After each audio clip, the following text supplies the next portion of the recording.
Halo guys, jumpa lagi bersama Mimin. Terima kasih sudah mampir dan mendukung channel kami. Sehat selalu buat kalian semua. Oke, kita langsung ke alur ceritanya.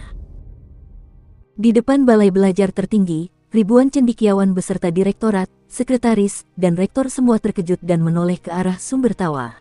Seorang ulama kebingungan dan bertanya, apa yang telah disempurnakannya? Seorang sarjana di sampingnya juga sedikit bingung. Saya pikir dia mengatakan benang Ki Vital, saya mungkin salah dengar.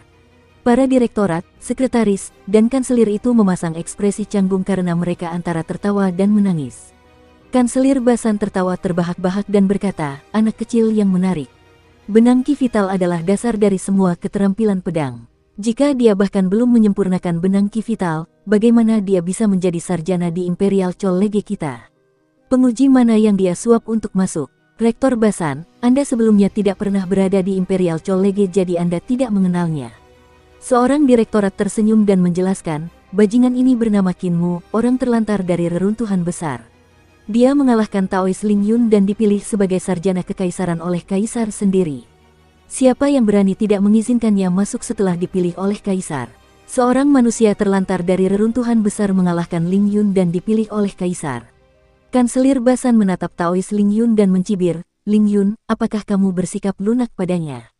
Apakah kaisar juga disuap? Pendeta Tao Ling Yun merasa malu dan marah pada saat yang sama.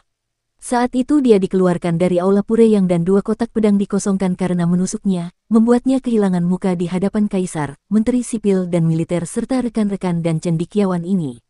Apakah ini masih disebut bersikap santai? Apakah ada suap semacam ini dan berlaku curang? Bukankah harganya agak terlalu tinggi? Namun, Basan adalah seorang rektor dan orang yang jabatannya lebih rendah dari rektor agung, oleh karena itu ia harus berhati-hati agar tidak menyinggung perasaannya. Ia hanya bisa berpura-pura dan tetap diam agar tidak mendapat masalah. Rektor Basan ini adalah tukang ngomong yang terkenal di Imperial College dan tidak menunjukkan muka ketika berbicara. Sebagian besar rumor dan berita sampah di Imperial College pada dasarnya disebarkan olehnya. Itulah sebabnya ia juga diam-diam dikenal sebagai batu tukang bicara. Kalau dia bertengkar dengannya, ayam dalam kandang pun akan tahu perbuatannya yang memalukan itu keesokan harinya. Sementara itu, Fu Yuanxing yang berada di kejauhan terkejut, itu adik laki-lakiku dari guru yang sama. Dia terlihat sangat bodoh. Guru benar-benar tidak berguna sekarang, untuk benar-benar menemukan angsa bodoh yang terlihat seperti orang yang mudah ditipu. Setelah bersusah payah berkultivasi selama 7 hingga 8 tahun, akhirnya aku berhasil menyempurnakan benang Ki Vitalku. Kinmu tidak dapat menahan kegembiraannya dan merasa sulit untuk menyembunyikan kegembiraan di hatinya saat dia melihat benang Ki Vital di depan wajahnya. Sekarang dia akhirnya tidak dapat lagi menggunakan benang Ki Vitalnya yang sangat tebal, sekarang benang Ki Vitalnya juga bisa sangat indah. Di sela-sela jari dan telapak tangannya, benang Ki Vitalnya mengalir lembut dan setipis rambut yang amat sempurna. Jika seseorang mengamati dengan saksama, mereka dapat melihat bahwa benang Ki Vital dari Kinmu ini berbeda dari yang lain. Benang Ki Vital ini sebenarnya dibentuk oleh banyak ki pedang yang sangat halus dan setiap pedang terus berubah dan berputar. Namun, ketika benang Ki Vital bergerak, ia masih sangat lincah, begitu lincahnya sehingga tidak seorang pun akan menyadari bahwa benang Ki Vital sebenarnya memiliki struktur. Aku ingin tahu sejauh mana benang Ki Vitalku dapat dieksekusi. Kinmu melihat sekeliling dan ingin mencoba sejauh mana ia dapat memperluas benang Ki Vitalnya. Ketika tatapannya tiba-tiba menyapu Guru Kekaisaran Perdamaian Abadi, ia sedikit terkejut. Guru Kekaisaran Perdamaian Abadi sedang melihat tangannya dan tatapannya tertuju pada benang Ki Vital yang bergerak di jari-jari dan telapak tangannya.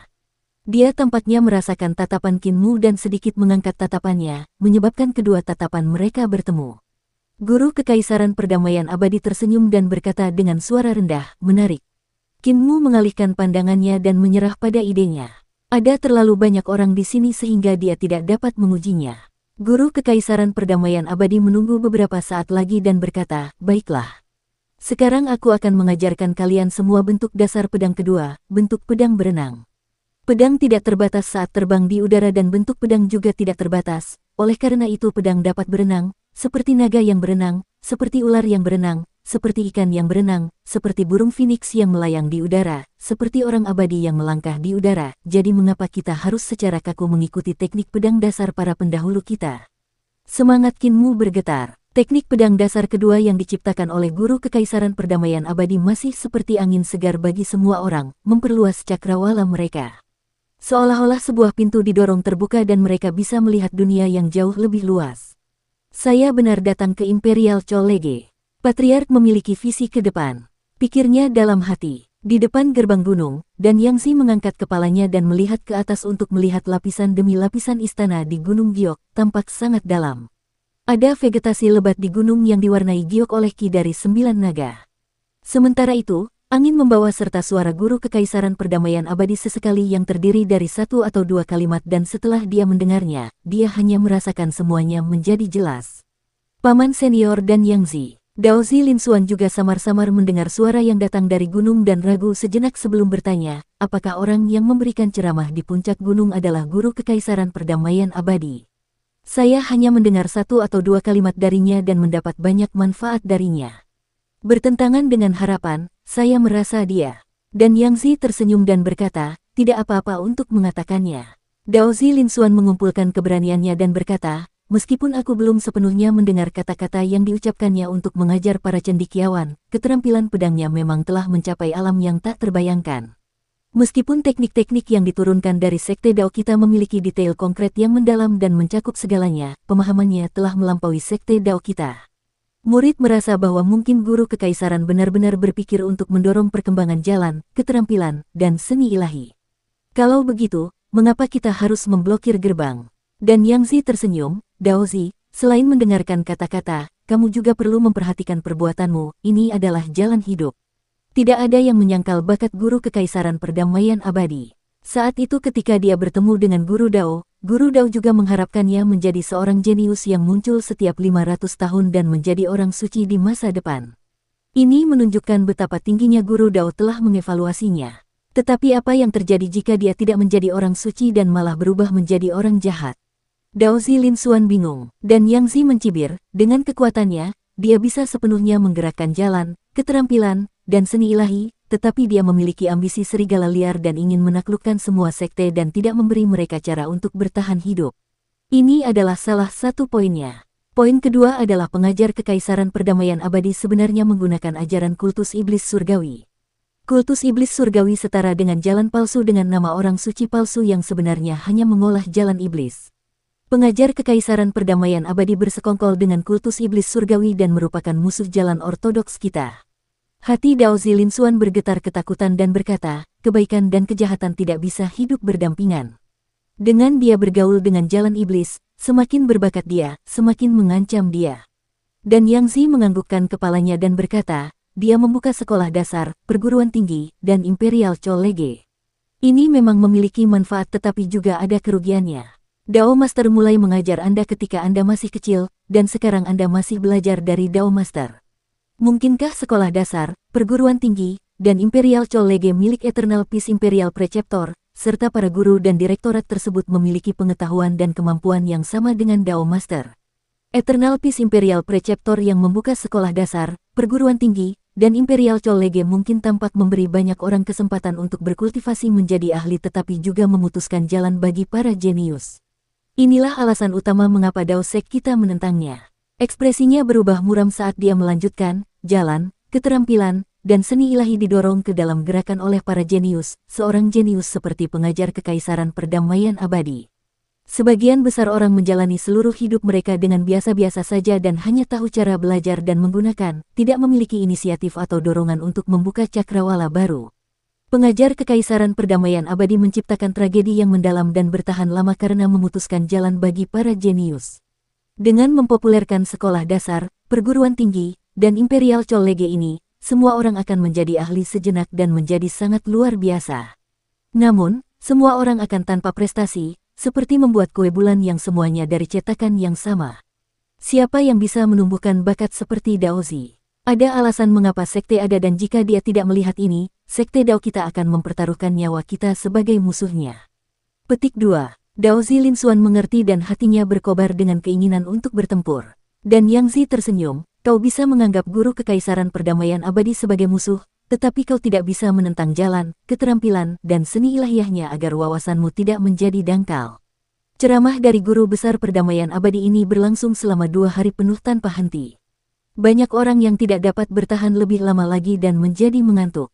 Ada beberapa yang hanya tidur di depan aula pembelajaran tertinggi dan ada beberapa yang kembali beristirahat. Kinmu dan beberapa cendekiawan lain yang memiliki kultivasi yang kuat masih bersemangat dan mendengarkan ceramahnya dengan penuh perhatian. Hanya saja dia berasal dari alam 5 elemen dan yang lainnya adalah praktisi seni dewa dari alam 6 arah dan alam 7 bintang. Bentuk pedang dasar ketiga yang dibicarakan oleh guru kekaisaran perdamaian abadi disebut bor yang juga sangat aneh. Ketika satu pedang digunakan, ujung pedang akan berputar cepat dan bagus untuk menembus semua keterampilan bertahan seperti tubuh berlian. Sementara itu, ketika banyak pedang digunakan, itu bahkan lebih mengerikan. Banyak pedang akan membentuk-bentuk pedang bor besar yang dapat menembus apapun. Dalam 2 hari, dia hanya berbicara tentang 3 bentuk pedang ini dan tidak mengajarkan apapun lagi. Dia malah membiarkan para cendekiawan kekaisaran mengajukan lebih banyak pertanyaan untuk dijawabnya. Ketika dia selesai menjawab semua pertanyaan, guru kekaisaran perdamaian abadi bangkit dan tersenyum kepada patriark muda. Saya akan memberi para cendekiawan ini setengah hari untuk tidur, istirahat, dan makan. Kemudian saya harus merepotkan kanselir agung untuk menangani hal-hal selanjutnya. Sang patriark muda tersenyum, dengan bakat guru kekaisaran yang tak tertandingi, apakah kamu menemukan bakat apapun kali ini? Guru kekaisaran perdamaian abadi menganggukkan kepalanya, hanya ada 1 atau 2 orang yang menguasai teknik pedangku. Kanselir agung seharusnya bisa melihat siapa mereka.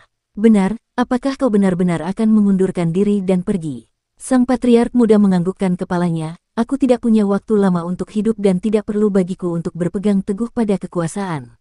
Guru kekaisaran perdamaian abadi menghela napas dengan penyesalan, kapan kau enggan menyerahkan kekuasaanmu? Jika kau ingin menjadi pejabat, aku bahkan bisa menyerahkan posisiku sebagai guru kekaisaran kepadamu. Hanya saja kau tidak mau melakukannya. Kau adalah separuh dari guruku dan jika kau pergi, aku akan sangat sedih. Akan ada lebih sedikit orang sebagai teman dauku. Sang patriark muda tersenyum, tidak ada pesta di dunia yang tidak pernah berakhir. Kita memasuki pesta saat kita lahir dan kita meninggalkan pesta saat kita mati. Sudah saatnya bagimu dan aku untuk berpisah. Guru kekaisaran perdamaian abadi memandang ke langit dan bergumam, apakah benar-benar ada makhluk abadi di langit? Betapa hebatnya jika Anda bisa menjadi makhluk abadi di langit dan melihat era yang telah Anda dan saya ciptakan ini. Dia menggelengkan kepalanya dan menaiki kapal yang perlahan berlayar menjauh dari Imperial College. Para juru masak dari dapur mendorong troli mereka ke depan aula pembelajaran tertinggi dan meminta setiap cendekiawan untuk duduk di tanah dan makan di depan aula. Patriark muda itu kemudian memerintahkan semua cendekiawan untuk kembali ke tempat tinggal mereka untuk beristirahat selama setengah hari dan bangun ketika bel berbunyi. Kinmu dan yang lainnya kembali ke kediaman masing-masing dan ketika dia melewati tempat Chen Wanyun, dia melihat bahwa Chen Wanyun masih belum tidur dan sedang berlatih dengan tekun.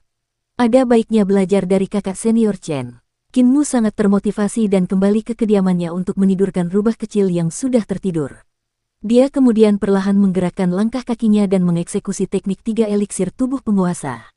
Kecepatannya berangsur-angsur menjadi lebih cepat dan lebih cepat saat dia tenggelam dalam kondisi setengah tertidur saat berkultivasi. Tidak lama kemudian, Chen Wanyun mendengar suara desiran dan melihat Kinmu berlari cepat melewati pintunya. Dia segera mengejarnya, tetapi melihat mata Kinmu setengah tertutup saat dia berlari cepat melintasi seluruh gunung dengan panik dan tidak bisa menahan diri untuk tidak tercengang, tidur sambil berjalan. Kondisi Kinmu saat ini benar-benar terlihat seperti sedang tidur sambil berjalan. Dia berlari kencang saat tertidur namun dia masih bisa melihat sekelilingnya dan menghindari halangan.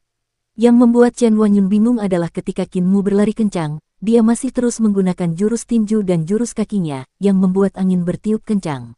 Sesekali ia mengeluarkan pisau pembantai babi, menebas sana-sini. Adik Kin memiliki kekuatan yang sangat kuat, tetapi dia masih bekerja lebih keras daripada yang lain, bahkan saat dia tidur, dia tidak lupa berlatih. Meskipun pemahamannya mungkin sedikit kurang, ketekunannya layak untuk dipelajari. Chen Wanyun sangat termotivasi dan kembali ke kediamannya untuk berlatih dengan tekun. Namun, Kinmu tidak sepenuhnya tertidur. Keadaannya berbeda dengan orang yang sedang tidur sambil berjalan dan ini adalah metode kultivasinya yang unik. Teknik 3 eliksir tubuh penguasa memiliki poin kultivasi yang berbeda dibandingkan dengan orang normal. Ketika dia berlari cepat sambil berkultivasi, kecepatan kultivasinya akan menjadi lebih cepat. Sementara itu, otaknya sedang beristirahat dan gerakan tinju dan kakinya dilakukan sepenuhnya oleh memori otot. Kinmu mengandalkan metode kultivasi semacam ini untuk memungkinkan dirinya berkembang pesat. Ketika dia datang ke Kekaisaran Perdamaian Abadi, dia harus mempelajari kebiasaan sosial perdamaian abadi, dan itulah sebabnya dia tidak lagi berkultivasi seperti ini. Setelah Kinmu berlari selama 4 jam, dia bangun, merasa sangat segar. Pada saat ini, dia mendengar suara yang dikenalnya tertawa, "Apakah kamu sudah cukup istirahat?" Kinmu segera berbalik dan menyapa, "Patriark." Saat ini, tidak ada orang lain di gunung itu dan bahkan para kanselir, direktorat, dan sekretaris semuanya telah beristirahat. Mereka juga telah mendengarkan ceramah Imperial Preceptor selama 2 hari tanpa istirahat dan perlu menyesuaikan diri. Sang Patriark muda tersenyum dan berkata, "Apa pendapatmu tentang ceramah guru kekaisaran?" Kinmu berseru kagum, "Guru kerajaan, sosok yang bagaikan dewa surgawi." Ia memikirkan hal-hal yang tidak berani dipikirkan orang biasa, dan melakukan hal-hal yang tidak berani dilakukan orang biasa.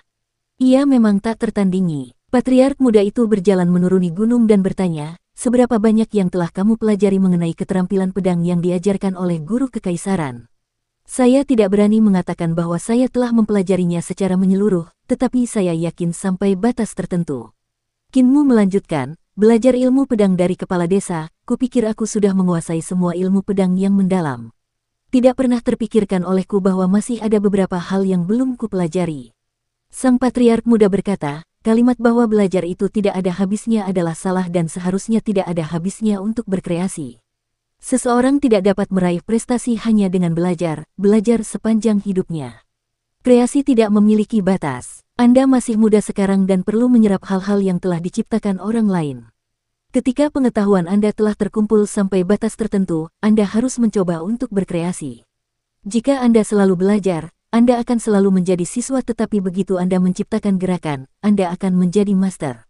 Ketika mereka sampai di depan tebing giok, mereka hanya melihat seorang Taois tua dan seorang Taois muda duduk di depan gerbang Gunung Imperial Cholege. Patriark muda itu tampak tersenyum dan tidak tersenyum, "Saya telah mengundang guru kekaisaran untuk berkhotbah dan memberikan ceramah. Sekarang dia telah berbicara selama 2 hari dan Anda telah mendapatkan manfaat yang sangat besar, apakah Anda tidak akan pergi?" Kinmu menghela napas, selama Patriark memberi perintah, apakah muridnya berani tidak patuh? Patriark muda itu mencibir dan menendangnya jatuh dari tebing, "Dasar bajingan, kedengarannya bagus. Mereka sudah memblokir gerbang begitu lama dan aku tidak melihatmu bergerak. Jika kamu tidak diberi keuntungan seperti itu, apakah kamu akan rela? Bukankah kamu masih akan pergi?" Kinmu mendarat di tanah dan mengusap pantatnya saat dia berjalan menuju gerbang gunung. Pada saat ini, tidak ada cendekiawan kekaisaran di sekitar gerbang gunung dan para cendekiawan masih tidur dan beristirahat. Hanya 2 orang Taois yang tertinggal di luar gerbang gunung. Tidak jauh dari sana juga ada seekor binatang aneh yang menjaga gerbang gunung. Binatang itu berkepala naga dan bertubuh kilin. Binatang itu dirantai dan sedang tidur siang. Daozi Linsuan melihat Kinmu berjalan mendekat dan hatinya sedikit bergetar. Dia menatap Dan Yangzi dan berkata, "Paman senior." Dan Yangzi mengangkat kelopak matanya dan menatap Kinmu, "Silakan. Guru kerajaan memberi kuliah kepada para sarjana hanya untuk mempersiapkan orang ini. Kamu tidak perlu khawatir akan kalah." Daozi Linsuan mengerti dan berdiri untuk menyambut Kinmu. Aktivitas mereka saling bersilangan dan mereka berdua berhenti untuk membungkuk memberi salam.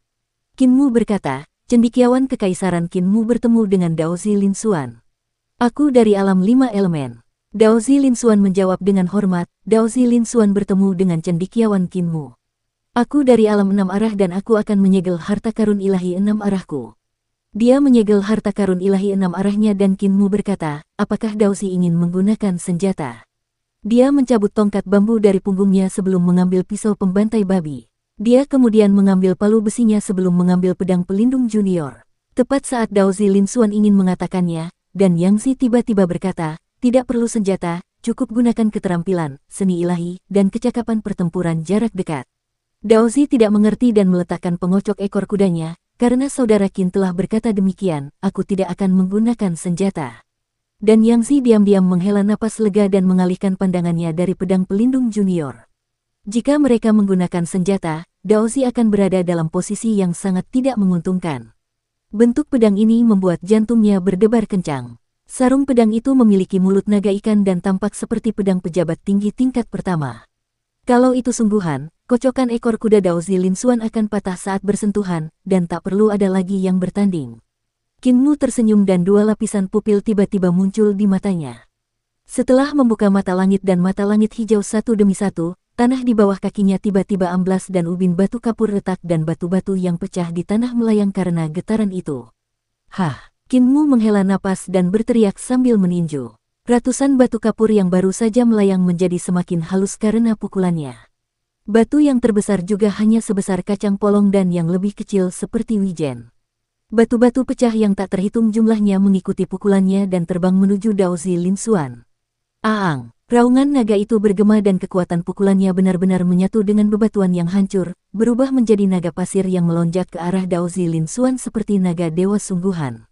Pada saat yang sama, langkah kakinya bergerak seperti hantu dengan kecepatan yang sangat cepat. Dia dengan cepat mengikuti kekuatan pukulan dan mencapai sisi Daozi Lin Xuan. Daozi tercengang. Salah satu matanya tiba-tiba berubah putih dan yang satunya lagi berubah hitam saat dia mengangkat tangannya ke depan untuk membentuk mudra. Telapak tangannya yang seperti batu giok tampak seperti stempel batu giok. Stempel itu seperti gunung dan di sisi bawah stempel, ada karakter burung aneh dan bahasa cacing yang sangat aneh. Mudra itu membawa aura sederhana dan kuno saat berhadapan dengan naga sejati. Mudra pembalikan surga. Kekuatan dari mereka berdua meledak dan terdengar ledakan yang tumpul dan mengejutkan. Itu seperti suara guntur yang teredam oleh awan badai yang tebal dan tidak bisa keluar. Kepala naga kilin di depan gerbang gunung mendengar ledakan teredam ini dan mengangkat kepalanya untuk melihat sekeliling dengan bingung. Kinmu hanya merasa bahwa badai 9 naga miliknya seperti telah bertemu dengan dinding yang membentang dari bumi hingga ke surga dan kekuatannya tidak dapat menembus dinding ini, membuatnya gembira. Daozi ini sungguh luar biasa. Dia jauh lebih kuat daripada semua cendekiawan yang pernah kulihat sebelumnya. Tempest of the Nine Dragons mungkin terlihat sombong dan ganas dari luar, tetapi sebenarnya itu adalah jurus yang sangat hebat yang mengandung 45 kekuatan naga di dalamnya. Kekuatan ini tersembunyi di bagian tengah telapak tangan dan jika orang menerima telapak tangan ini secara langsung, 45 kekuatan naga akan menembus tubuh mereka dan menyebabkan kerusakan yang sangat mengerikan pada organ-organ mereka. Mudra pembalik surga dari Daozi Lin Xuan ini benar-benar membentuk pertahanan yang tidak dapat ditembus dan memblokir 45 jenis kekuatan naga yang tersembunyi di tengah telapak tangannya di area antara kedua telapak tangan mereka yang saling berhadapan. Ini menunjukkan betapa kuatnya Daozi. Dan pada saat ini, batu-batu yang tak terhitung jumlahnya terbang melewati tubuh Daozi Lin Xuan. Taois Lin Xuan merasakan hawa dingin yang menusuk tulang dan mata Yin yang daunnya dapat melihat bahwa di antara bebatuan yang pecah, sebenarnya ada benang-benang ki vital yang sangat halus yang menghubungkannya. Benang-benang ki vital ini sangat halus dan di bawah mata Yin yang dao miliknya, benang-benang ki vital tersebut sebenarnya adalah pedang-pedang spiral yang halus dan pedang-pedang halus ini adalah ki pedang yang dibentuk oleh ki vital Kinmu. Ki vital yang awalnya tersembunyi di dalam batu kini mencoba keluar dari batu-batu ini. Mudra ukiran roda. 10 jari Daozi Lin Xuan bergerak. Dengan telapak tangan menghadap ke atas dan telapak tangan menghadap ke bawah, terdengar dengungan saat 2 roda muncul di atas kepalanya dan 2 di bawah kakinya. Roda-roda ini dibentuk oleh ki vital dan memiliki struktur yang aneh. Tampaknya seperti sebuah formasi, hanya saja bagian atas dan bawahnya berlawanan. Tepat saat formasi itu menyelimuti dirinya, batu-batu halus yang hancur tiba-tiba berubah menjadi debu dan memenuhi langit.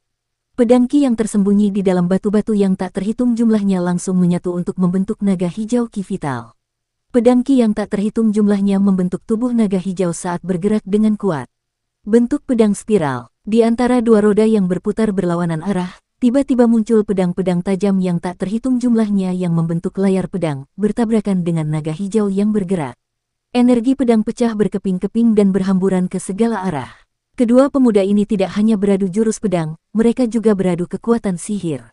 Jika ada cendekiawan lain dari Imperial College di sekitar, mereka pasti akan sangat tercengang.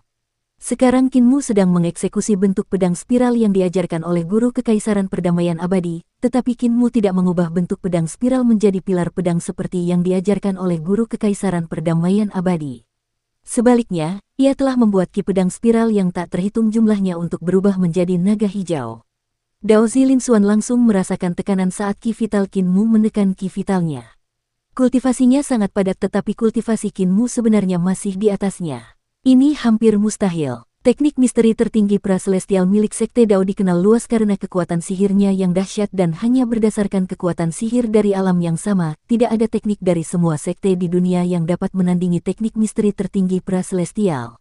Bahkan jika itu adalah Sutra Mahayana Rulai yang juga dikenal karena kekuatan sihirnya. Namun sekarang dia merasa bahwa kekuatan sihir Qinmu masih berada di atasnya. Dao Zilin Xuan merasa bahwa mudra ukiran roda miliknya akan hancur kapan saja dan segera mengubah gerakannya. Meskipun ia tidak memiliki kecapi ekor kuda, ketika tangannya terbuka, ada banyak helai yang terbang keluar. Itu adalah benang ki vital, tetapi di bawah kendalinya, itu seperti pedang ki vital yang menusuk keluar dari dalam roda, mencoba memutuskan naga hijau itu. Tepat saat dia bergerak, Qinmu yang berada di luar roda sudah mengulurkan tangan di depannya.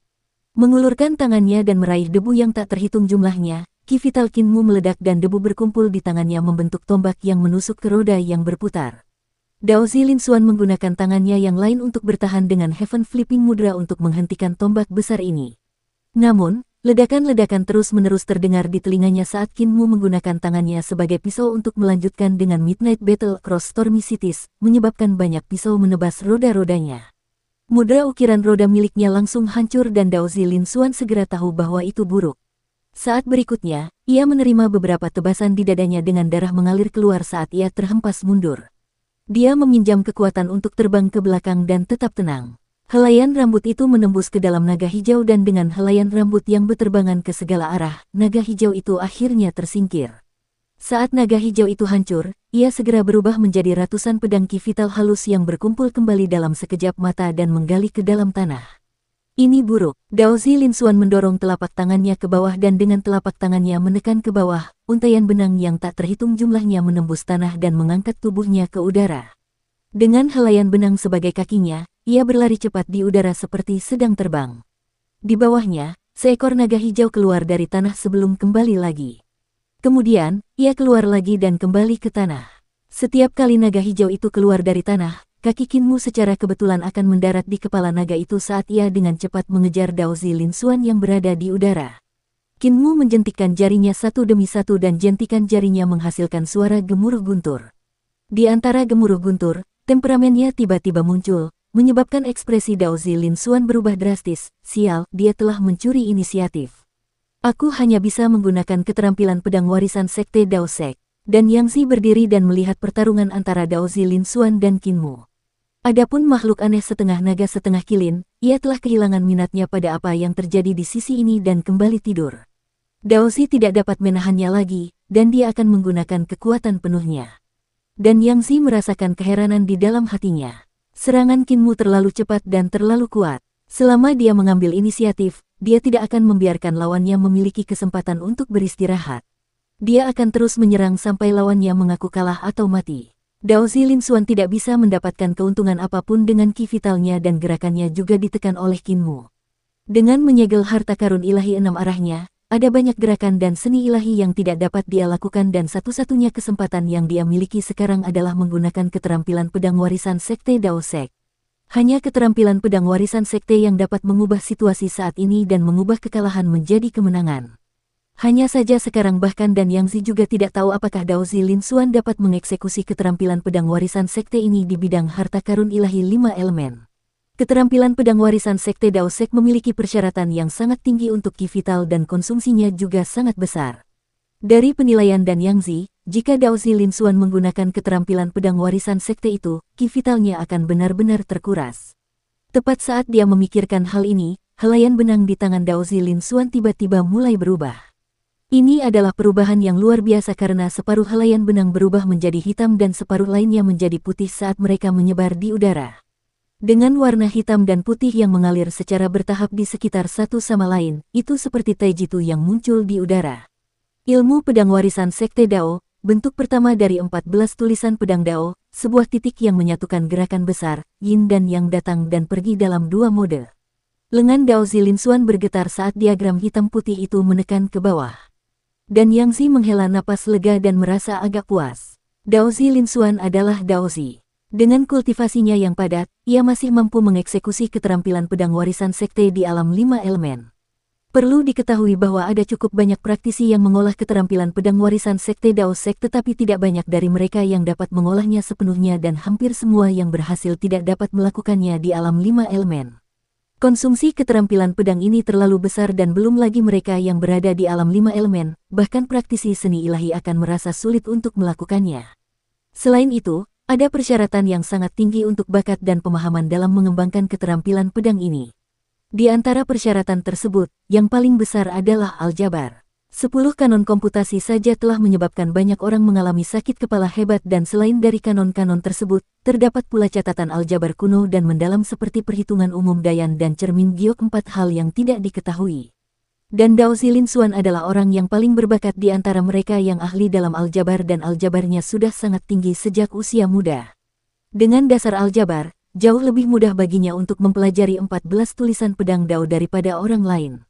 Setiap tulisan 14 tulisan pedang Dao lebih sulit dari tulisan sebelumnya dan ketika sampai pada tulisan ke-14 pedang Dao, hampir tidak ada seorang pun yang berhasil mengolahnya.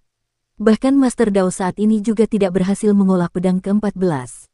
Namun, Master Dao mempunyai harapan yang sangat besar terhadap Dao Zilin Xuan dan merasa bahwa ia akan mampu berhasil dalam mengolah pedang ke-14. Dao Master bahkan meminjamkan 14 tulisan pedang Dao dari pengajar Kekaisaran Perdamaian Abadi, Sekte Dao, untuk dibaca dan pengajar Kekaisaran Perdamaian Abadi menyebutkan tentang pedang Dao dan 3 pedang putra langit dalam wacana pedangnya. Dapat dikatakan sepenuhnya bahwa dia dipengaruhi oleh 14 tulisan pedang Dao. Oleh karena itu orang bisa membayangkan betapa hebatnya jurus Dao Zilin Xuan ini. Saat diagram hitam dan putih itu turun, Qin Mu tercengang dan keterampilan pedang yang datang dari atas sudah bukan keterampilan pedang biasa. Dengan dua mode yin dan yang saling terkait, kekuatan yang meledak sudah membuat jantungnya berdebar-debar ketakutan bahkan sebelum mencapainya. Jari-jarinya bergerak dan jurus Thunder Fingers membuat setiap jarinya mengeluarkan ledakan guntur yang sangat dahsyat. Namun, bahkan teknik kelas 1 seperti Thundercelap Eight Strikes tidak berguna saat mengenai diagram hitam dan putih itu. Serangan itu seperti sapi lumpur yang memasuki lautan, tidak dapat menimbulkan gelombang apapun. Suara mendesing. Di bawah kakinya, naga hijau itu membubung ke angkasa lalu tiba-tiba pecah dan berubah menjadi cahaya pedang yang tak terhitung jumlahnya yang mendarat di tangannya dan berubah menjadi pedang panjang. Qin Mu memiliki ekspresi serius saat dia menghadapi Taijitu hitam dan putih yang datang menekan.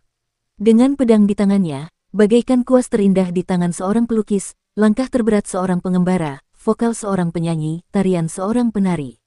Ia memperagakan keterampilan pedang yang diajarkan kepala desa kepadanya. Pedang menginjak gunung dan sungai. Bisakah para dewa ditebang? Katakan, bisa. Di bawah pedangnya, cahaya pedang bersinar. Terang dan gelap, ringan dan berat, cepat dan lambat berpadu sempurna dan dalam sekejap, ke-14 gerakan pedang dasar berubah menjadi sungai dan gunung yang luas di tangannya. 14 tulisan pedang Dao dari Sekte Dao bukanlah keterampilan pedang dari dunia sekuler, begitu pula gambar pedang yang diberikan kepala desa kepadanya. Ini adalah keterampilan pedang untuk menebas dewa. Mungkinkah para dewa ditebang? Orang yang menggunakan pedang ini pasti tidak ada Tuhan, setan, dan Buddha di dalam hatinya dan pasti tega tidak hormat kepada Tuhan, setan, dan Buddha serta tega menebas para dewa. Sudut mata Dan Yang Zi berkedut dan dia segera berdiri. Pada saat yang sama, makhluk aneh setengah naga setengah kilin juga terbangun dari tidurnya dan tiba-tiba mengangkat kepalanya untuk melihat sekeliling.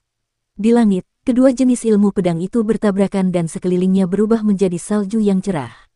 Taijitu hitam dan putih itu hancur di bawah sungai dan gunung yang terus meluas, menyebabkan Dao Zilin Xuan menderita puluhan tebasan dalam sekejap, menodai tubuhnya dengan darah. Tiba-tiba matanya berbinar, itu kelemahannya. Qin Mu memperhatikan tatapannya dan tercengang. Tatapan pemuda ini telah mendarat di bahu kirinya dan tempat ini secara kebetulan merupakan tempat kelemahan teknik 3 eliksir tubuh penguasa. Ki kedua, Qin Mu mengangkat tangannya membentuk mudra kekuatan perkasa Dewa Iblis. Mudra ini digunakan untuk mempertahankan bahu kirinya sementara cahaya pedang mengembang pesat di tangannya yang lain saat ia menusuk Dao Zilin Xuan. Dao Zilin Xuan menusuk telapak tangannya dan ujung pedang itu mengenai bahu kirinya, namun, pedang itu terhalang oleh pakaian brokat di tubuh Qin Mu dan tidak menembus dagingnya. Namun, cahaya pedang itu telah menusuk, menyebabkan rasa sakit yang tajam di bahu Qin Mu. Dan pada saat yang sama, tubuh Dao Zilin Xuan bergetar hebat dan bergoyang ketika puluhan lubang berdarah muncul di tubuhnya dalam sekejap sebelum ambruk ke tanah. Qin Mu menyebarkan pedang tajam yang dibentuk oleh Ki Vital dan membungkuk memberi salam, "Dao Zi, kau biarkan aku menang." Dao Zilin Xuan berjuang untuk bangun tetapi lubang berdarah di tubuhnya masih berdarah tanpa henti. Dan Yang Zi dengan cepat maju dan hendak memberinya obat tetapi Dao Zilin Xuan mengangkat tangannya untuk menghentikannya dan merapikan pakaiannya. Dia membalas salam, terima kasih banyak atas ajarannya, dan kemudian dia meminum pil obatnya. Dan Yang Zi segera mengoleskan salep padanya untuk mencegah pendarahan. Setelah itu, para Taois muda dan tua berdiri dan membungkuk kepada Qinmu. Qinmu membungkuk untuk membalas salam dan melihat mereka berdua mengenakan topi bambu, lalu berbalik untuk pergi. Dukung terus channel YouTube Sabta Novel. Qinmu mengantar mereka pergi dan wajahnya tiba-tiba berubah saat dia memegang bahu kirinya, menarik napas dalam-dalam dan dingin. Aduh, sakitnya membunuhku. Penatua dan Yang Zi itu sangat pelit, bahkan tidak memberiku sedikit pun salep. Rasa sakit di tangan dan bahu kirinya telah mencapai jiwanya karena tulang-tulangnya terluka oleh tusukan Dao Zi Lin Xuan.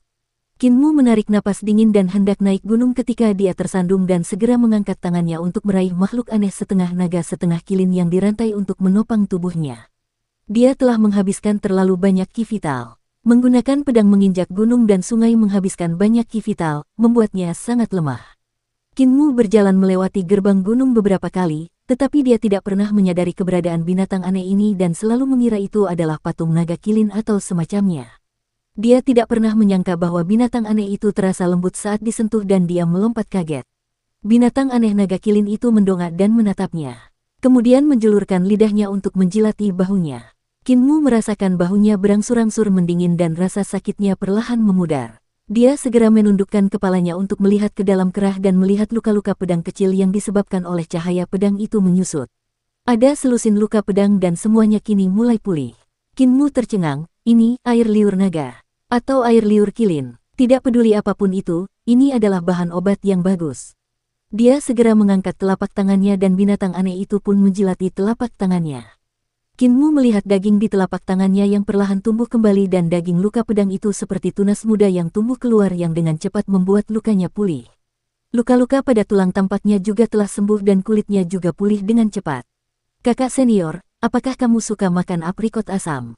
Qinmu berjongkok dan mengeluarkan botol giok lalu meletakkannya di bawah mulut binatang aneh itu sambil tersenyum. Itu jenis yang asam dan asam, begitu asamnya sampai gigimu bisa copot. Kamu tidak suka. Lalu bagaimana dengan buah plum kuning? Juga jenis yang sangat asam, yang kalau kamu pikirkan akan membuatmu meneteskan air liur, kamu juga tidak suka. Biar aku yang mentraktirmu lemon. Binatang aneh itu memutar matanya ke arahnya dan tetap diam, mengabaikannya. Binatang itu duduk di sana tanpa bergerak dan tidak ada air liur seperti air liur naga yang menetes keluar. Lalu apa yang kamu suka makan? Tanya Qinmu. Ada seekor sapi hijau besar di gunung dan aku sudah lama memperhatikannya.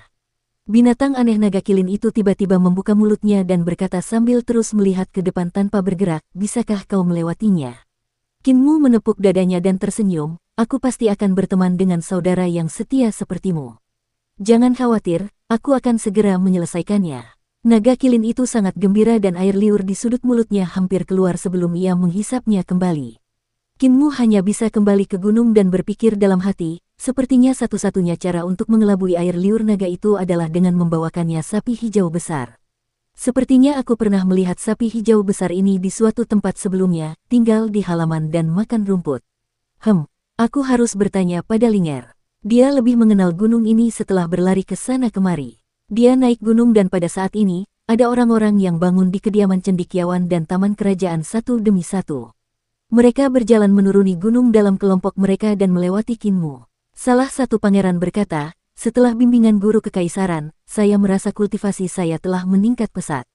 Saya seharusnya bisa bertarung 300 ronde dengan Dao Xi itu. Pangeran kedua Ling Yusu menggelengkan kepalanya, kakak keenam, jangan remehkan musuh. Aku pernah bertarung dengan Dao Xi Lin Xuan dan kurasa masih ada beberapa keterampilannya yang belum digunakannya. Namun, Imperial Preceptor memang luar biasa. 3 jurus pedang yang diajarkannya benar-benar dapat digabungkan dengan keterampilan pedang lain yang telah kupelajari sebelumnya, membuat keterampilan pedang yang telah kupelajari sebelumnya menjadi lebih sempurna. Dalam hal apapun, aku masih akan memiliki kekuatan untuk melawannya. Namun, jika aku ingin mengalahkannya, itu mungkin akan sulit.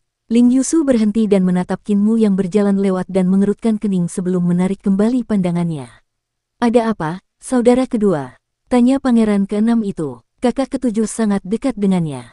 Ling Yusu menggelengkan kepalanya dan berkata, sebenarnya orang ini, Qinmu, pandai dalam segala hal, memiliki kemampuan hebat dan reputasi sebagai tabib dewa, menyelamatkan Ibu Suri. Namun, dia tetaplah orang yang terabaikan di reruntuhan besar dan tidak baik bagi saudari ketujuh untuk berhubungan dengannya. Jangan bicarakan ini. Ayo kita temui Daozi Lin Xuan lagi. Ketika mereka turun gunung, mereka hanya mendengar keributan yang datang dari depan mereka dan segera maju. Seseorang berteriak, kedua Taois itu sudah pergi. Ling Yusu tidak dapat menahan rasa terkejutnya. Dia masuk ke kerumunan dan melihat ke depan. Dan Yang Zi dan Daozi Lin Xuan memang telah menghilang tanpa jejak. Mungkinkah mereka telah mengetahui kesulitan-kesulitan yang ada dan mundur untuk menghindari kekalahan? Gumam seseorang. Ling Yusu mengerutkan kening dan tertawa sinis. Dan Yang Zi dan Daozi Lin Xuan ada di sini untuk menghalangi gerbang dan mempermalukan mereka. Bagaimana mereka bisa secara otomatis mengakui kekalahan dengan mundur dari situasi yang canggung? Jelas seseorang telah mengalahkan Daozi Lin Xuan dan mereka telah pergi setelah mengakui kekalahan. Orang yang mengalahkan Daozi Lin Xuan ada di antara kita dan telah turun gunung satu langkah lebih awal dari kita. Tatapan Ling Yusu berkedip saat dia melihat ke arah kerumunan. Siapa itu? Di kediaman seni ilahi, ada 3 hingga 5 individu terkuat. Si gila pedang Xiao Yin, setan gila Tian Feng, dan orang kuat pembawa gunung Yue Qiu semuanya memiliki kemampuan yang kuat dan bakat yang lebih tinggi daripada yang lain. Ada juga beberapa di kediaman kerajaan selain aku. Kakak ketujuh suka bermain-main dan tidak bekerja keras, meskipun pemahamannya bagus, tidak ada peningkatan jika dia tidak berusaha. Lalu ada juga putra mahkota Min Yue. Mengenai kediaman sarjana, kudengar kemampuan Chen Wanyun juga tidak buruk.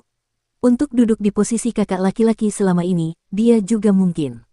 Dan Yang Zi dan Daozi Lin Xuan berjalan beriringan dan terus bergerak keluar dari ibu kota. Ketika mereka berada 30 mil di luar ibu kota, mereka melihat sungai yang deras serta seorang biksu muda dan seorang biksu tua berjalan di atas air. Dan Yang Zi dan Daozi Lin Xuan berhenti dan berdiri di tepi pantai untuk memberi hormat kepada dua biksu itu, kakak senior. Kedua biksu itu pun segera berhenti di permukaan sungai dan menangkupkan kedua telapak tangan mereka untuk membalas sapaan, saudara senior. Alis putih biksu tua itu terkulai rendah saat dia berkata, apakah saudara-saudara senior kembali dari Imperial Chollege? Apakah kalian tinggal selama 3 hari penuh? Dan Yang Zi menggelengkan kepalanya, kami tidak tinggal selama 3 hari penuh. Alis biksu tua itu berkedut, yang menunjukkan bahwa hatinya agak terganggu. Sekolah kekaisaran benar-benar memiliki kemampuan untuk menghadapi Daozi. Aku akan pergi ke sana bersama Fozi dan aku ingin tahu bagaimana keadaan kita. Dan Yang Zi membungkuk untuk mengucapkan selamat tinggal dan biksu tua itu juga membungkuk saat mereka berpisah. Kepergian dan Yang Zi dan Daozi Lin Xuan membuat para rektor tingkat atas hingga sarjana tingkat bawah di Imperial Chollege menghela napas panjang lega. Mengenai siapa yang mengalahkan Daozi Lin Xuan, tidak ada yang bisa memastikannya. Mengalahkan Daozi Lin Xuan seharusnya merupakan perbuatan baik, tetapi sangat aneh bahwa sang ahli tidak langsung menyatakan bahwa dialah yang telah mengalahkan Daozi Lin Xuan. Semua orang mulai menebak-nebak dan beberapa mengatakan bahwa seorang pangeran pasti telah diam-diam bergerak dan menyebabkan Daozi Lin Xuan mundur setelah dikalahkan. Namun, karena pertempuran terbuka dan manuver rahasia di antara para pangeran ini pasti khawatir memamerkan kemampuannya, oleh karena itu, ia menyembunyikannya untuk mencegah pangeran lain membunuhnya. Ada pula yang mengatakan bahwa Xiao Yin, si gila pedang, yang telah melakukan gerakan itu. Xiao Yin adalah seorang gila pedang yang menekuni ilmu pedang dan tidak memikirkan hal lain, tidak mementingkan ketenaran. Bahkan ada yang mengatakan bahwa para senior yang lulus dari Imperial Chollege lah yang mendengar tentang masalah ini dan bergegas kembali untuk mengalahkan Daozi Lin Xuan sebelum bergegas kembali ke garis depan. Banyak sarjana yang lulus dari Imperial Chollege telah menjadi jenderal di garis depan, memimpin para prajurit ke medan perang. Ada pula yang menduga bahwa murid-murid Imperial Preceptor lah yang masuk ke Imperial Chollege atas perintah untuk menjadi sarjana kekaisaran dan mengalahkan Lin Xuan. Mereka kemudian berhenti sekolah setelah itu. Ada berbagai macam penjelasan. Di kediaman cendekiawan, banyak cendekiawan yang luar biasa bersemangat saat mereka berkumpul di halaman Chen Wanyun, berdiskusi dengan bersemangat. Semua orang berbicara serentak, kakak, sekarang seluruh gunung sedang menebak siapa yang telah mengalahkan Daozi dari Sekte Dao, mungkinkah kamu? Chen Wanyun menguap dan berusaha menahan rasa kantuknya, bukan aku. Meskipun aku tega menonjolkan diri di Imperial Chollege, namun, aku terlalu bersemangat berlatih dan tertidur di halaman tanpa sadar. Kalau bukan karena keributanmu, aku tidak akan terbangun. Aku juga tidak tahu siapa yang mengalahkan Daozi Lin Xuan. Semua orang merasa skeptis dan Kuting tersenyum. Mungkinkah kakak laki-laki itu berencana untuk merendahkan ketenaran dan reputasimu? Chen Wanyun tertawa dan menangis saat berkata, aku tidak tidur dan beristirahat selama 2 hari berturut-turut untuk memahami 3 keterampilan pedang yang diajarkan oleh guru kekaisaran, jadi aku telah menggunakan otakku secara berlebihan dan merusak vitalitasku. Dengan aku yang bahkan tidak dapat melepaskan 80% kekuatanku, bagaimana mungkin itu aku? Jika aku adalah orang yang telah mengalahkan Daozi Lin Xuan, apakah aku akan menyembunyikannya dari kalian semua? Tiba-tiba jiwa Biksu Yunke sedikit tergerak dan bertanya, tidak mungkin orang terlantar itu kan? Hati Yue Qinghong juga sedikit tergerak. Meskipun dia malu setelah dihantam Qinmu ke pilar tembaga, dia tetap sangat mengagumi kemampuan Qinmu. Orang terlantar itu memiliki keterampilan yang sempurna dan tidak peduli apakah itu teknik pertempuran, mantra, atau keterampilan pedang, semuanya tidak lemah. Mungkinkah itu dia? Chen Wanyun ragu sejenak dan menggelengkan kepalanya. Sejujurnya, aku melihatnya berlatih dengan tekun dan tidak tidur, itu sebabnya aku termotivasi untuk berlatih keras juga agar dapat mengalahkan Daozi Lin Xuan. Waktu latihannya tidak lebih pendek dariku jadi dia pasti masih tertidur lelap sekarang dan kehilangan kesempatan untuk melawan Daozi Lin Xuan. Seorang sarjana berkata dengan marah, orang ini membuat kakak tertua tersesat juga. Ketika guru kerajaan memberikan keahliannya, dia membuat keributan tentang pemurnian benang Qi Vital. Karena dia baru saja memurnikan benang Qi Vital, bagaimana dia bisa mengalahkan Daozi dari Sekte Dao? Semua cendekiawan menganggukkan kepala tanda setuju dan tertawa, dia mempermalukan dirinya sendiri di depan aula pembelajaran tertinggi dan itu membuat kami merasa senang. Bahkan luka akibat dipukuli olehnya tidak begitu menyakitkan. Pada saat itu, terdengar keributan dari bawah gunung dan seseorang terdengar berteriak, ada seorang biksu tua yang datang ke kaki gunung dan membawa serta seorang biksu muda. Mereka kemudian duduk di depan gerbang gunung. Semua cendekiawan saling memandang dan tatapan Chen Wanyun berkedip saat dia berkata dengan sungguh-sungguh, para ahli dari Sekte Dao baru saja pergi dan para biksu dari biara petir besar telah datang. Yang lebih muda dari kedua biksu ini pastilah Fozi dari biara petir besar. Aku tidak bisa melawan Daozi Lin Xuan jadi aku pasti harus bertemu Fozi dari biara petir besar. Saudara-saudari junior, aku harus beristirahat selama setengah hari untuk menjaga dan memelihara jiwaku. Semua cendekiawan mengucapkan selamat tinggal dan pergi. Chen Wanyun berbaring dengan pakaiannya dan segera tidur setelahnya. Ketika hari berikutnya tiba, Chen Wanyun bangun dan merasa segar kembali. Ia membersihkan diri, mengisi perutnya dan segera turun gunung. Ketika ia turun gunung, barulah ia tahu bahwa Fozi dari biara petir besar telah mengalahkan banyak ahli dari Imperial Chollege. Fozi ini memiliki sutra Mahayana Rulai, tubuh berlian, dan ahli dalam teknik pertikaian kemenangan dalam agama Buddha. Ketika ia melaksanakan mantranya, tubuhnya akan mengembang beberapa kali dan memperoleh kekuatan yang luar biasa. Ada aura Buddha yang mengalir di sekujur tubuhnya yang kadang-kadang berubah menjadi lonceng besar dan kadang-kadang berubah menjadi pagoda yang digunakan untuk menekan. Sambil memegang mangkuk sedekah emas dengan satu tangan, ia dapat menyedot orang ke dalam mangkuk dan dengan tangan lainnya, Gunung Meru akan runtuh. Chen Wanyun maju untuk bertarung dan telah bertarung selama belasan ronde, menghancurkan tubuh berliannya dengan jurus pedang bor, melukai Fozi Fozin. Namun, Fozin masih memiliki kemampuan yang kuat dan mengalahkannya. Banyak cendekiawan dari Divine Arts Residence dan Royalty Spark yang memperhatikannya. Para cendekiawan dari Scholars Residence sebagian besar berada di alam 5 elemen dan memiliki kultivasi yang lebih rendah.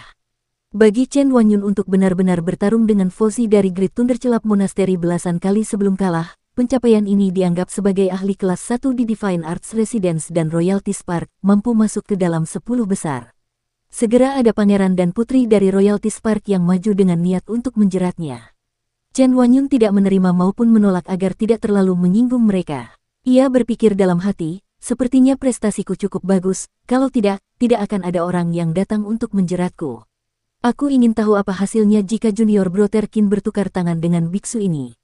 Berapa banyak gerakan yang dapat ia tahan dari Fozi? Saya pernah melihat banteng hijau yang disebutkan Tuan Muda beberapa kali. Di Imperial Chollege, Hulinger membawa Qinmu ke gunung belakang dan berkata, ada kebun sayur di gunung belakang. Aku sedang berjalan-jalan dan berpikir untuk mencari jamur roh atau mahkota abadi. Ketika aku melewati tempat itu, aku melihat beberapa herba roh di kebun sayur dan bertemu banteng yang berteriak padaku beberapa kali. Aku melihatnya menjaga herba roh itu jadi aku dalam suasana hati yang sangat buruk dan ingin memakannya sejak lama. Qinmu tercengang, di kebun sayur. Pasti banteng liar, kalau tidak siapa yang akan menaruhnya di kebun sayur untuk memakan sayur-sayuran. Benar sekali, Tuan Muda, bagaimana mungkin naga kilin di depan gerbang ingin memakan banteng ini? Aku tidak tahu. Kurasa banteng ini mungkin telah menyinggung naga kilin. Mungkin banteng itu mencuri sayuran dari kebun sayur sehingga naga kilin tidak senang.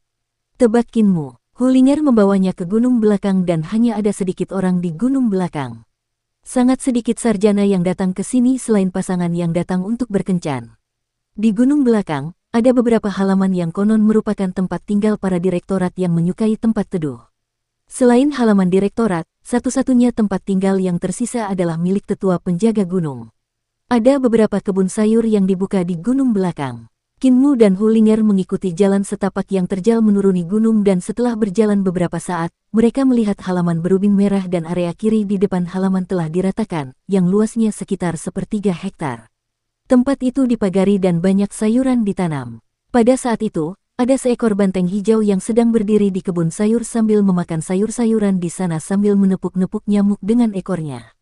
Kinmu menatapnya dan menggigil tak terkendali. Sapi jantan ini benar-benar seekor sapi jantan hijau dan Kinmu juga yakin bahwa hanya akan ada satu sapi jantan seperti itu di seluruh gunung. Namun, dia mungkin tidak dapat mengalahkan sapi jantan ini. Sapi jantan hijau itu bertubuh penuh otot dan sangat agung. Ia berdiri dengan dua kaki seperti manusia dan bersandar pada sebuah pilar. Kuku depannya yang telah berubah menjadi telapak tangan keratin yang keras mencengkeram segenggam sayuran hijau yang rimbun. Ia memakan sayuran itu dengan santai. Kinmu mengukur dengan tatapannya dan memperkirakan bahwa banteng hijau ini tingginya 2 hingga 3 kali lipat tingginya dan hampir tidak memiliki daging tambahan di tulangnya. Semua ototnya menonjol dan warna giok dari kulit sapi hijaunya benar-benar dapat memantulkan cahaya, berkilau terang seperti giok indah yang telah dipoles selama lebih dari 10 tahun. Yang paling mengerikan adalah ketika banteng hijau ini menarik dan mengembuskan napas, napasnya seperti dua lampu putih yang bergerak masuk dan keluar. Selain itu, dengan sisik naga yang tumbuh di lehernya, Kinmu berani memastikan bahwa banteng hijau ini telah berkultivasi di gunung selama bertahun-tahun, menghirup ki dari 9 naga. Hal itu menyebabkan banteng itu berubah menjadi naga dan menumbuhkan sisik naga. Siapa yang mengintipku? Tiba-tiba banteng hijau itu mengeluarkan suara manusia dan memasukkan segenggam bunga peoni pohon ke dalam mulutnya. Ia menyedot cahaya putih di hidungnya kembali ke dalam tubuhnya, dan tatapannya seperti kilat saat ia melihat ke arah Kinmu sebelum berjalan mendekat. Saat ia berjalan mendekat, otot-ototnya yang menonjol memantul dengan lincah. Kinmu menghela napas panjang dan berkata pada Hulinger, bukankah itu hanya seekor banteng? Aku sudah menggembalakan sapi sejak kecil jadi bagaimana mungkin aku tidak bisa mengatasinya? Linger, mundurlah dulu. Jika aku memintamu untuk lari nanti, kau harus cepat lari. Mengerti? Hulinger menganggukkan kepalanya dan terjatuh ke belakang. Kinmu menarik napas dalam-dalam dan berjalan menuju banteng hijau itu sambil tersenyum, kakak banteng ini. Banteng hijau itu memiliki temperamen yang meledak-ledak dan bergegas maju untuk memukulnya tanpa penjelasan apapun sambil mencibir, bajingan dengan senyum miring, kamu jelas bukan orang baik. Jangan panggil aku saudara bantengmu. Hulinger segera mundur ke atas gunung dan tiba-tiba mendengar suara gemuruh yang mengejutkan dari kebun sayur yang diikuti oleh getaran yang tak berujung. Setelah beberapa saat, Kinmu dengan panik berlari seperti gumpalan asap dan berteriak, Linger, cepat lari. Hulinger segera mengangkat kakinya dan berlari, sambil menoleh ke belakang secara diam-diam.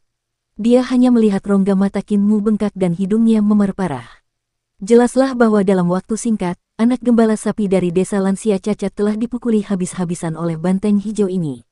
Hulinger diam-diam mendecak lidahnya karena heran sambil berpikir, tuan muda selalu pintar, mengalahkan ini dan itu setelah datang ke Imperial College. Kok sekarang dia malah dipukuli banteng? Terdengar gemuruh kuku kuda dari belakang mereka dan jelaslah bahwa banteng itu mengejar mereka dengan agresif, tidak membiarkan mereka lepas. Kinmu segera mengangkat Hulinger dan meletakkannya di pundaknya, berlari putus asa menaiki gunung. Setelah beberapa saat, banteng hijau itu tidak dapat mengejar mereka dan berbalik sambil mengumpat. Ketika banteng hijau itu kembali ke kebun sayur, suara kanselir basan yang mengantuk terdengar dari halaman yang diberi ubin merah, mengapa di luar begitu berisik? Tuan tua, ada seseorang yang mengganggu bantengmu. Sapi jantan hijau itu segera membungkuk dan tersenyum ke arah halaman, dia bahkan ingin mencuri sayur tuan tua dan malah diusir olehku. Sesuatu seperti itu benar-benar terjadi. Kanselir Basan mengenakan mantel bulu cerpelai berwarna abu-abu dan berjalan keluar sambil membawa labu anggur yang tingginya setengah manusia di tangannya. Sambil mengangkat kepalanya untuk meneguk beberapa teguk anggur, dia bersendawa dan melemparkan labu anggur itu ke banteng hijau dan bertanya, siapa yang berani mencuri dari kebun sayurku? Bernyali besar ia. Si banteng hijau minum beberapa teguk anggur dari labu dan cegukan karena mabuk, bersendawa sambil mengeluarkan bau rempah dan anggur, tidak tahu. Bocah bodoh yang tampak bodoh itu membawa rubah. Kanselir Basan tampak seperti sedang berpikir dan berkata, jadi, bocah dari reruntuhan besar itu. Dia bahkan berani memprovokasi banteng kecilku dan mencuri sayurku, liar dan tak terkendali. Aku sudah menguasainya. Kau harus tinggal di sini untuk menjaga kebun sayurku kalau sayur-sayuran itu dicuri lagi. Kinmu kembali ke depan gunung dan menyentuh memar di wajahnya. Ekspresinya selalu berubah, banteng ini, aku tidak bisa melawannya tetapi aku bisa memberinya obat bius untuk membuatnya pingsan. Kakek apoteker berkata, jika kamu tidak bisa menang, gunakan racun. Aku hanya perlu mengikat kukunya dan dia tidak akan bisa membalas. Patriark, bagaimana mungkin kamu ada di sini? Di depan Kinmu terdapat gubuk jerami dengan 2 hingga 3 kamar, yang sangat sederhana. Gubuk jerami ini berada di samping gunung dan sungai yang membuatnya sangat elegan dan tenang. Dia bisa melihat kepala keluarga muda itu duduk di halaman sambil mencuci mangkuknya, yang berarti dia seharusnya sudah selesai makan. Di sampingnya ada seorang tetua berambut putih yang menggunakan lufah untuk menggosok panci. Kinmu pernah melihat tetua ini sebelumnya dan dia adalah tetua disiplin untuk sekte iblis surgawi. Meskipun sang patriark muda mungkin merupakan rektor agung di Imperial College dan memiliki kedudukan terhormat, ia tidak memiliki pelayan atau gadis pelayan untuk melayaninya dan hanya memiliki penatua disiplin di sisinya. Patriark muda dan tetua disiplin melihatnya dan Hullinger, tetapi mereka tidak bangun dan melanjutkan tugas mereka. Tetua disiplin tersenyum, patriark tinggal di sini. Tuan muda sekte belum pernah datang ke sini sebelumnya. Kinmu menggelengkan kepalanya dan berdiri di luar untuk membungkuk sebelum masuk. Tetua disiplin memberi salam pada Kinmu, dan Kinmu buru-buru membalas salamnya sebelum berjalan ke baskom untuk membantu patriark muda mencuci mangkuk sambil tersenyum. Patriark, sebagai kanselir agung, mengapa Anda hidup miskin? Patriark muda itu mengambil handuk untuk menyekat tangannya dan berkata, aku terbiasa bermalas-malasan dan tidak bisa tinggal di istana yang tinggi dan megah. Penatua disiplin tidak tinggal di sini sebelumnya. Aku memanggilnya, hanya saja aku sudah tua, melibatkannya untuk menderita bersamaku. Kinmu menatap penatua disiplin dan dia tersenyum, aku juga ingin mendapatkan kedamaian selama beberapa hari, tempat ini tepat. Patriark muda itu tersenyum, Tuan muda sekte, setelah Anda naik tahta, saya masih harus meminjam penatua disiplin selama beberapa tahun dan membiarkannya bepergian bersama saya. Saat saya meninggal, akan lebih mudah baginya untuk mengambil mayat saya. Sekte suci kita tidak meninggalkan mayat. Kematian seperti lampu yang padam dan hanya abu yang tersisa. Saat itu tiba, penatua disiplin akan membawa kembali abu saya. Kinmu terdiam dan merasakan asam di hatinya. Seorang pahlawan yang sudah lewat masa jayanya. Bahkan sekuat kepala desa, sekuat kepala suku muda, tidak dapat mencegah kelahiran, penuaan, sakit, dan kematian. Semua darah panas dan hati kuat mereka akan selalu terkikis oleh waktu, mengubah mereka menjadi mayat yang tertutup tanah kuning. Sang patriark muda menatapnya dan berkata, seorang biksu tua dan seorang biksu muda telah sampai di kaki gunung. Kinmu menganggukkan kepalanya dan menggunakan vital ki burung vermilion untuk mengeringkan air di tangannya setelah selesai mencuci. Tetua disiplin menggantung wajan setelah selesai dan membawa set teh sambil berencana menyeduh teh. Hullinger berlari untuk membantu. Aku tahu, kudengar biksu di bawah ini berasal dari biara Great Thunder Celap. Aku pergi untuk melihatnya dan aku mengenali biksu tua itu. Aku pernah melihatnya di reruntuhan besar sebelumnya dan mendengar kakek Ma mengatakan bahwa dia adalah kakak laki-lakinya dan namanya Jingming atau semacamnya. Kinmu berpikir sejenak dan tidak berani memastikan apakah itu nama ini. Soal biksu kecil, aku belum pernah melihatnya sebelumnya. Kurasa dia adalah Fosi dari biara petir besar. Hullinger dengan susah payah menuangkan teh untuk mereka meskipun tubuhnya agak pendek dan tidak setinggi Teko. Tetua disiplin segera mengambil Teko dan meletakkannya di atas set teh. Ia kemudian menggendong rubah kecil itu dan meletakkannya di kursi rotan di samping sambil tersenyum, biar aku yang melakukannya. Patriark muda itu terus menatapnya dan berkata, mereka menghalangi gerbang gunung Universitas Kekaisaran kita. Kinmu menjawab, mereka telah memblokirnya setengah hari. Aku berlari untuk melihat keributan itu dan kemampuan Fosi ini memang kuat. Sutra Mahayana Rulai, keterampilan perjuangan kemenangan, tubuh berlian yang tidak dapat dipecahkan, Stupa Rulai, Mudra Mahayana Nirvana, Mudra 18 Arhat. Patriark, apakah aku salah paham dengan Imperial College kita? Sang patriark muda bingung, kesalahpahaman apa? Apakah kita sebenarnya sangat lemah? Kinmu bingung, mengapa kami dipukuli dan mengapa gerbang kami diblokir setiap hari. Gerbang kami telah diblokir 2 kali tidak lama setelah saya memasuki sekolah. Jika itu di reruntuhan besar saya, kami pasti sudah merebut dan memukuli mereka sejak lama. Patriark muda itu menjawab dengan marah, aku tidak membicarakan hal ini. Yang kumaksud adalah Fosin telah tiba, jadi mengapa kau tidak pergi menemuinya, tetapi malah pergi ke gunung belakang? Kinmu tersenyum, siapa bilang aku tidak pergi? Aku sudah pergi ke sana lalu kembali dari gerbang gunung sebelum pergi ke pegunungan belakang. Di gerbang gunung itu cukup ramai. Patriark muda itu menjadi marah dan tetua disiplin segera menyajikan teh. Patriark meminum teh dalam cangkir dengan satu mulut dan siap meledak setelah meletakkan cangkir ketika tetua disiplin buru-buru menuangkan secangkir lagi untuknya. Sang patriark muda menahan amarahnya dan berkata, para sarjana lain dari Imperial College telah maju untuk menghadapi Fosi, jadi mengapa kalian tidak pergi? Patriark, aku baru saja mengalahkan Daozi belum lama ini. Selain itu, aku juga terluka. Kinmu mengeluh, Daozi bahkan menusuk tanganku hingga berlubang. Kau tahu, di mana bekas lukanya? Bagaimanapun, aku terluka, luka dalam yang sangat serius. Karena aku sudah bertarung 1 ronde, biarkan Fosi bertarung dengan siapapun yang dia suka. Aku akan menyembuhkan lukaku. Lihat, wajahku masih bengkak. Jika kau bahkan tidak menonjol karena guru sekte mudamu yang dipukuli oleh banteng, mengapa aku harus menonjol karena Imperial College? Penatua disiplin terbatuk dan mengingatkan, Patriark, tehnya sudah dingin. Tidak dingin secepat ini. Patriark muda itu membanting meja dan mencibir, jadi apa yang kau inginkan? Mengundang guru kekaisaran lagi untuk menyampaikan pengalamannya. Aku sudah mengundangnya sekali. Jika aku mengundangnya lagi, kemana aku akan melempar wajah lamaku? Siapa lagi yang kau ingin aku undang? Kaisar. Jantung Kinmu berdebar sedikit dan mencoba bertanya, bisakah Kaisar datang ke Imperial College untuk memberikan ceramah? Patriark muda itu mengangkat kepalanya untuk minum teh dan bahkan memakan daun teh untuk meredakan amarahnya, sambil tertawa sinis, singkirkan niatmu, tidak mungkin Kaisar datang ke Imperial College untuk memberikan ceramah. Tidak apa-apa untuk menyatakan pengabdian hanya ketika dalam kesulitan sekali tetapi untuk melakukannya 2 kali. Aku tidak punya wajah sebesar itu.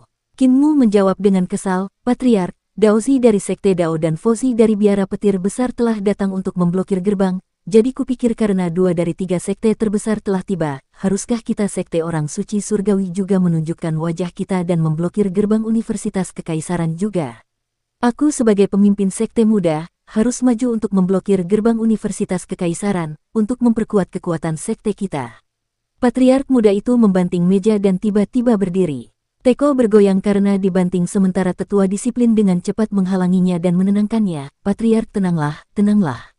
Tuan muda sekte masih anak-anak dan tidak perlu marah padanya. Tenanglah.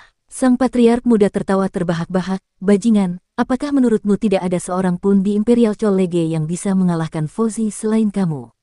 Kinmu tersenyum, seharusnya ada, tetapi itu dulu. Sekarang, orang-orang ini semua telah lulus dari Imperial College dan bukan lagi mahasiswa Imperial College. Jika Patriark ingin jalur dan keterampilan berkembang, Anda harus mengundang orang-orang yang telah meninggalkan Imperial College untuk menjadi pejabat tinggi kembali dan meminta mereka untuk mengajar. Anda juga perlu mengundang pejabat tinggi peringkat pertama dari Istana Kekaisaran, meminta mereka untuk mengajarkan jalur, keterampilan, dan seni ilahi mereka. Patriark muda itu mendesah dan menggelengkan kepalanya. Pejabat peringkat pertama saat ini sebagian besar adalah eksistensi seperti Master Kultus, pemimpin sekte. Selain itu, sisanya adalah master dari keluarga bangsawan mereka sendiri, jadi bagaimana mereka akan mengajarkan rahasia pembelajaran mereka kepada semua orang di dunia? Saya mengerti apa yang Anda maksud, tetapi saya akan segera pensiun dan tidak berminat untuk menghidupkan kembali Imperial College. Ini harus ditangani oleh Kanselir Agung berikutnya. Hanya saja saya tidak tahu siapa yang akan diatur oleh Kaisar dan Imperial Preceptor untuk menjadi Kanselir Agung ini. Apakah Anda benar-benar tidak akan melawan Fosi? Apakah Anda pikir Anda tidak sebanding dengannya? Kinmu menggelengkan kepalanya dan agak sombong, aku adalah tubuh penguasa, tidak ada perbedaan antara mengalahkan Daozi dan Fosi bagiku. Tubuh penguasa, sang patriark muda kebingungan dan sedikit kehilangan kata-katanya, masih ada yang namanya tubuh penguasa di dunia ini. Penatua disiplin menggelengkan kepalanya, saya belum pernah mendengarnya sebelumnya. Kinmu dipenuhi dengan rasa percaya diri dan bahkan kepala suku muda itu terkejut melihat keyakinan yang tak terkalahkan seperti ini. Dengan nada yang meremehkan dunia, dia berkata, kepala desa secara pribadi mengatakan bahwa akulah satu-satunya tubuh penguasa dan hanya aku yang bisa mengolah teknik 3 ramuan tubuh penguasa. Jadi, orang tua itu yang lebih tahu. Patriark muda itu meliriknya dan bertanya, apakah kamu benar-benar tidak akan pergi? Bahkan jika kamu tidak pergi, aku masih punya orang yang bisa memaksa Fosi mundur. Kinmu mengedipkan matanya dengan polos dan berkata, Patriark berencana untuk menyamar sebagai seorang pemuda untuk maju. Sang patriark muda mengangkat tehnya dan berteriak, cepat minum tehmu dan enyahlah. Kinmu minum tehnya dan membawa Hulinger pergi. Namun, dia berpikir sejenak dan kembali bertanya, Patriark, kita tidak bisa terus-terusan membiarkan gerbang kita diblokir oleh orang lain, mengapa kita tidak pergi dan memblokir gerbang orang lain? Apakah kamu akan melakukannya? Apakah Kaisar datang untuk memberikan ceramah? Enyahlah, dipahami, bajingan ini, dia bahkan tidak mau membantu jika tidak ada manfaatnya. Patriark muda itu menggelengkan kepalanya sementara tetua disiplin tersenyum, Tuan muda sekte tidak punya banyak perasaan terhadap Imperial Chollege, oleh karena itu, dia tidak akan memaksakan diri dengan mudah. Selain itu, bukankah Patriark juga merasa sangat senang?